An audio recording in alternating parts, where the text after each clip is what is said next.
We dismiss history at our peril. Liberty Nation Radio with Mark Angelides. With the DNC in the rearview mirror, is the honeymoon period over for Kamala Harris, as now she must at some point face the press, the public, and her policy pitfalls? We're very fortunate to have back with us Liberty Nation senior political analyst and longtime host of this here radio show, Tim Donner. Tim, thanks for coming back. Always a pleasure, Mark. So we've discussed the different bumps that Kamala Harris has received. First, obviously, she was ordained courtesy of Joe Biden's withdrawal. Good word. Then she, ordained. isn't it Yes. just? Isn't it Yes. just? I like to go with coronation, but it seems that's not suitable for the Americas. It has. And then, of course, there was getting the delegates to virtually agree, not virtually rather than virtually, agree to make her the nominee. Then there was the Tim Walz as vice president. Then there was the DNC Love Fest. And each of those has provided a boost to Kamala Harris. But all of those things are now past tense. What happens next? Well, unfortunately for Kamala Harris, joy is not actually a policy. I mean, you can't legislate joy. Sure. So that's going to be over for her. And I think what she's going to try to do, obviously, to now, she has avoided the media like a plague. She has only done scripted, teleprompted speeches to selected audiences. She's done a couple of wave-bys on the tarmac, but essentially she's doing what she should do, which is to avoid talking to the media for as long as she can get away with it. And she's looking at about 75 days, give or take now. I think they may believe that they can sort of run out the clock. They'll do one interview at the end of this month. I don't know who she's going to do it with, but if it's like with Rachel Maddow on MSNBC, it's not going to count. It has to be an accredited journalist on a allegedly neutral network. So she has to do that. She's locked into the interview. She's locked into the debate. And I think what they're hoping is that she'll nail the interview and give an acceptable enough performance in the debate that she can then go back to basically her basement strategy for the rest of the campaign. I think she is looking at it like there's two hurdles she has to cross. And if she can cross them, she's in pretty good shape. But a debate has never been her strongest venue. And she's laying it all on the line with that debate and to some extent with this interview. So we've never seen anything like this before, where a candidate is anointed 3.5 months before a general election. So the stakes are just completely different. But another thing people have forgotten about is Joe Biden. He was mentioned twice. He was mentioned twice at the Democratic convention. Trump was mentioned something like 149 times by the main speakers, not to mention the secondary ones. So we can see the strategy is to do everything they can to scare the bejesus out of the American public about another Donald Trump term. And for them, hopefully, turn this into a referendum on Trump instead of a referendum on the Biden-Harris administration. Well, that's the interesting aspect of it, isn't it? Because although Kamala Harris is not Joe Biden, she was as close to being Joe Biden as anybody else in the political sphere, being his number two. So his record is her record. Well, especially since she was placed in charge of an issue that has exploded in the Democrats' faces like nothing else. And that, of course, is a southern border she didn't visit but once. And she went, when she did go, she went to El Paso. She hasn't been to Europe either. What's your point? She's just, yeah, she made, one or two trips to South America, threw some money at the governments down there, and apparently that was the root of the problem. They needed more American assistance. I'm being sarcastic, but the point is she has no credentials to speak of. So, I mean, other than as a law enforcement officer, and she's trying to play that up, and she should.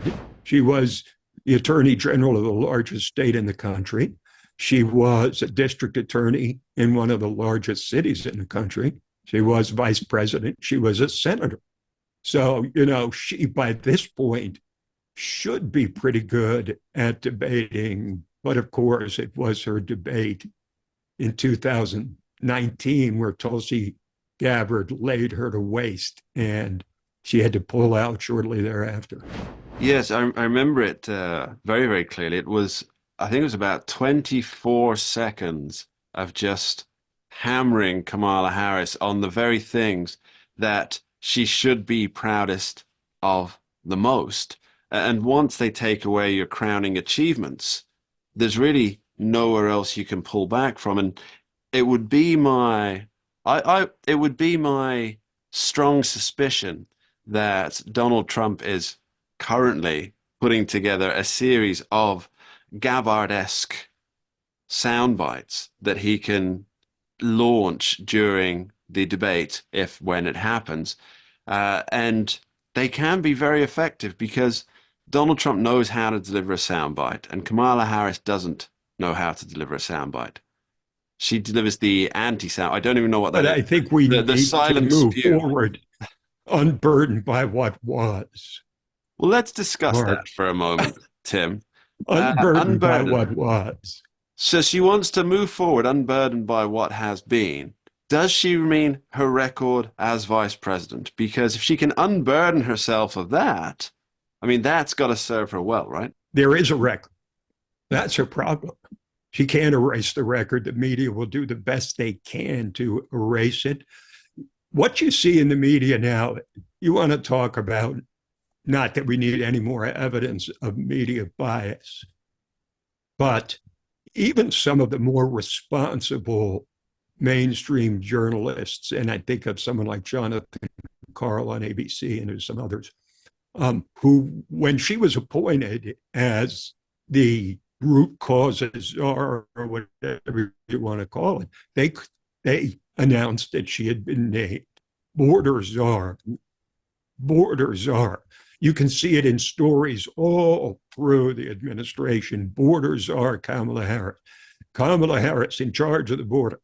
And yet now those same people, including Jonathan Karl, are saying, well, she never really was actually the border czar. I mean, that's just such rank dishonesty. Yeah.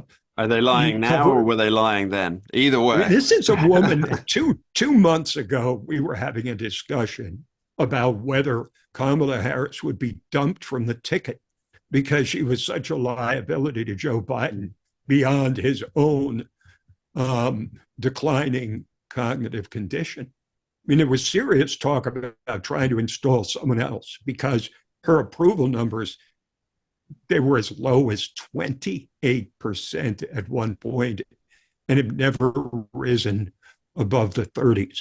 So now the media's job is to remake her and to say that 2020 Kamala, the radical San Francisco progressive, that's been like an Etch-a-Sketch, wipe it clean and create another picture of her. And they're more than willing to do that. Let's put it this way. If it was reversed and Kamala Harris was a Republican, she probably would have,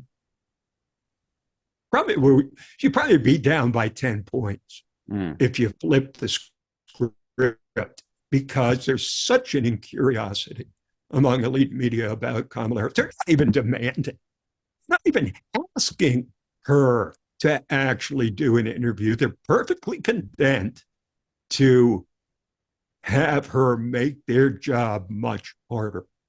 They're more than willing to do it for the cause. Well, it's all about carrying of water, isn't it? I mean, we saw this before the fateful debate, Joe Biden with Donald Trump.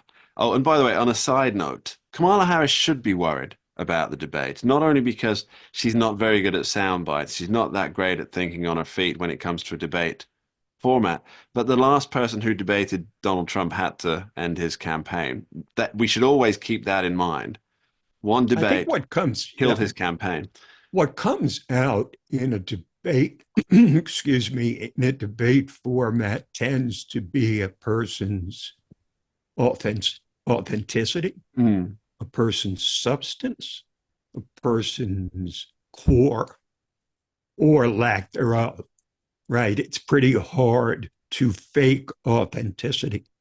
It's pretty hard to fake sincerity, to fake substance. You can use the words, but you can tell when there's nothing behind it. So this is a huge test for her, and we're either going to find that we were right, that she, the emperor has no clothes, or we will discover that we have been underrating her political skill all along, that 2019 and 20 was an aberration. She got caught up in the progressive moment. That wasn't really her. She's actually a tough on crime district attorney, and she can sell that vision to the American people. It's going to be one or the other. I think I know which side my money's on there. We'll be back with Tim Donner after this short break. Don't go anywhere. We dismiss history at our peril. Liberty Nation Radio with Mark Angelides.